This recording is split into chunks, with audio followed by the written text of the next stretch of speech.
My experience in the industry involving chocolate does not go by much than what we learned in school, but I got better grade in the chocolate than I did with sugar, because sugar burns. Chocolate, you can burn it, but it's very much harder to do than sugar. My little experience in the industry as far as chocolate goes was when I was interning for a local pastry shop, and I ended up being the ganache girl, and that was very fun. If anyone ever gets to have the opportunity to make ganache in just buckets and buckets full and pour on everything, do it. I feel like chocolate's more of a cultural icon than it is necessarily an ingredient, because I mean, the most iconic American dessert I would say is an all-American apple pie. And that has nothing to do with chocolate. You can add it, but I wouldn't necessarily suggest it. I definitely think it's more of a cultural thing. It just makes you happy.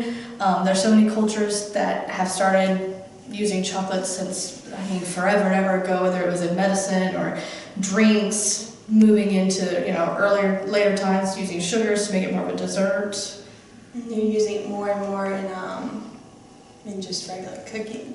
Mm-hmm. It's a lot more savory uses nowadays versus than how it's always been traditionally just sweet. It's more of a, I like it more in herbal senses and in drinks. A lot of people are now using the cocoa nibs and making drinks for all sorts of illnesses and stuff. I feel that chocolate can be very beneficial for your health. It's when you start adding more milk fats and the sugars and other fillers and things like that that it really compromises the good qualities that chocolate has for you. And overdoing it will also break that. You have a nice, good, really yummy dark chocolate, but then you go and start adding sugars and milks and make it into a super sweet candy bar, so it's not going to have the same benefit. Or buying the 10-pound bar and eating it in one setting. Yeah.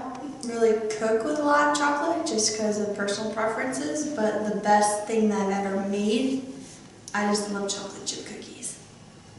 I am a brownie girl, so rich, dark, fudgy, not cakey, it's got to be fudgy brownie is where I go for. Oh, you know what? That I change it. It's brownies with ganache on top. See, brownies win. Where the chocolate is going in the future? That's a tough answer to come up with. Into space. I think chocolate's been in space before. Yeah, it would be like nice to see space, like when they go out to the Mars. Way out there. It would be nice to see it in more of a scientific kind of way that you can eat it. Different ways that, you know, going into like the molecular, like the foams and powders and things like that would be really cool to see that come more prevalent across the world, so that you can, you know, get everywhere rather than just in big cities. Yeah, I don't think chocolate's really gonna disappear from. No, chocolate's been around for forever. It's just, it's something that's never gonna There go may be away. like a shortage of it because it's being used so much that the beans. I heard recently that they're coming up with a shortage of them.